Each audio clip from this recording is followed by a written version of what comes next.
Hello, what's up guys? It's me, Bren again. Bigyan ko lang ngayon ng mga available na models kay Realme at yung mga updated prices nila. Okay, itong hawak ko guys ay ang ating Realme C67.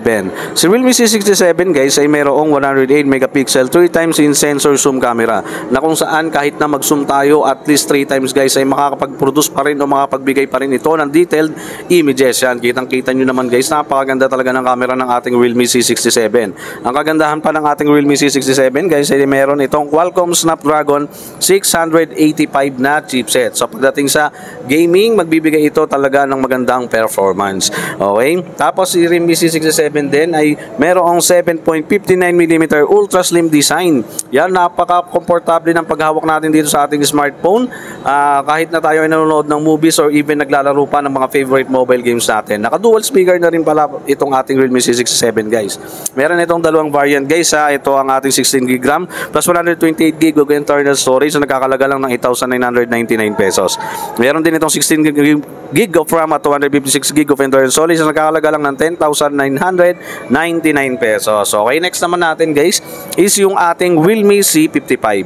Yan, si Realme C55 natin ay mayroong 64 megapixel AI camera na mayroong OmniVision camera sensor. Yan, kaya napakaganda rin ng mga maipoproduce nito guys na mga detailed photos. Okay, pagdating naman sa display natin guys, ng display ng ating Realme C55 ay merong malaking display dahil ito ay merong 6.7 inches 90Hz FHD plus display. Yan, napakaganda guys ng ating Realme C55 din, no? Hindi pa patalo guys. Okay? Tapos meron din itong 5,000 mAh massive battery na merong 33 watts superbook charge. At ang ginamit sa kanyang chipset is MediaTek Helio G88 na processor. Okay, meron tong dalawang variant guys ang ating Realme C55.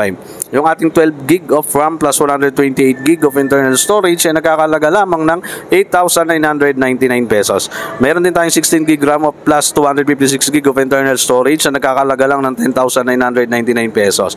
Okay guys, next naman natin yung ating Realme C53, isa sa mga entry level natin kay Realme. Yan, napakaganda nito guys yung ating Realme C53, no, dahil napakamura nito pero napakaganda ng kanyang design at kanyang specs. Okay, si Realme C53 natin guys ay merong 33 watts superbook charge na kung saan napakabilis na rin nito mag-charge, no, dahil naka superbook charge siya sa ganitong price range. Yan guys, tapos meron din itong 6.7 inches HD plus 9Hz display. So pagdating din sa browsing experience, maganda rin talaga yung may magiging experience nyo dito dahil nga naka 90Hz siya na refresh rate. Meron din itong 7.49mm ultra slim design. So napaka-komportable din nitong hawakan guys habang kayo nanonood or even naglalaro ng mga favorite na mobile games ninyo guys. Meron itong dalawang variant guys. Okay, 12GB of RAM plus 128GB of internal storage na nagkakalaga lamang ng 7,499 pesos at ang kanyang 16GB RAM at 256GB of internal storage ay 7,999 pesos lang guys. Okay, ito naman yung isa sa pinaka-latest natin na smartphone kay Realme ngayon guys. Ito ang ating Realme 12 5G. Tama kayo nang narinig guys, 5G na po siya. Tapos meron itong 108 megapixel 3x zoom portrait camera. Meron din itong 7.69mm trendy watch design guys, no. Napakanipis din ng ating smartphone, so napaka-comfortable din ito hawakan habang tayo nanonood or even naglalaro ng mobile games. Yan, meron itong 45 watts superbook charge, 950 nits sunlight display.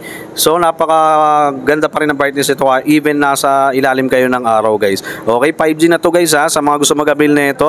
Meron itong 16GB of RAM at 256GB of internal storage, nagkakalaga lamang ng 14,999 pesos. Yan, lahat ng phone na to guys pwede nating installment to via home credit. Nandito lang ako sa Victory Mall Antipolo. Salamat.